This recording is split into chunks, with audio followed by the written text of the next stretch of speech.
తాజా 30 కాటమరాయుడు సినిమా ఆశించిన విజయం సాధించడంతో పవన్ కళ్యాణ్ ఇప్పుడు హ్యాపీగా ఉన్నారు. సర్దార్ గబ్బర్ సింగ్ డిజాస్టర్ తర్వాత కాటమరాయుడికి జనం నుంచి పాజిటివ్ టాక్ రావడంతో పవన్ ఊపిరి పీల్చుకుంటున్నారు. అయితే ఇలాంటి సంతోషకర సమయంలో పవన్ కళ్యాణ్ పై ఒక ఆయన ఘాటైన వ్యాఖ్యలు చేశారు. ఆ వ్యాఖ్యలు చేసింది రామ్ గోపాల్ వర్మ కాదు, బాలీవుడ్ విమర్శకుడు కమాల్ ఖాన్. సినిమా విమర్శల ద్వారానే ఈ కమాల్ ఖాన్ బాగా పాపులర్ అయ్యాడు.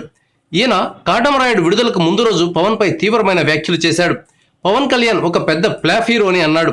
ఫ్లాప్ హీరోనే కాకుండా ఇప్పుడు పెద్ద మోసగాడు కూడా అయ్యాడని కమాల్ చెప్పుకొచ్చాడు. సర్దార్ గబ్బర్ సింగ్ సినిమా వల్ల డిస్ట్రిబ్యూటర్లు నష్టపోయారు. దిలీప్ టాండన్ అనే డిస్ట్రిబ్యూటర్ను పవన్ 8 కోట్లకు మోసం చేశాడని కమాల్ ఖాన్ ట్వీట్ చేశాడు. సర్దార్ గబ్బర్ సింగ్ వల్ల నష్టపోయిన డిస్ట్రిబ్యూటర్ నిరాహార దీక్ష చేస్తున్న ఫోటోను కమాల్ తన ట్విట్టర్ అకౌంట్లో పెట్టాడు. ఒక ఆంధ్ర డిస్ట్రిబ్యూటర్ సర్దార్ గబ్బర్ సింగ్ వల్ల 2 కోట్లు నష్టపోయాడు. ఆ సినిమా అట్టర్ ఫ్లాప్ అయింది. ఇందుకు గాను నష్టపరిహారం చెల్లించాలని ఆయన వారం రోజులుగా నిరాహార దీక్ష చేస్తున్నాడు అని కమాల్ చెప్పాడు.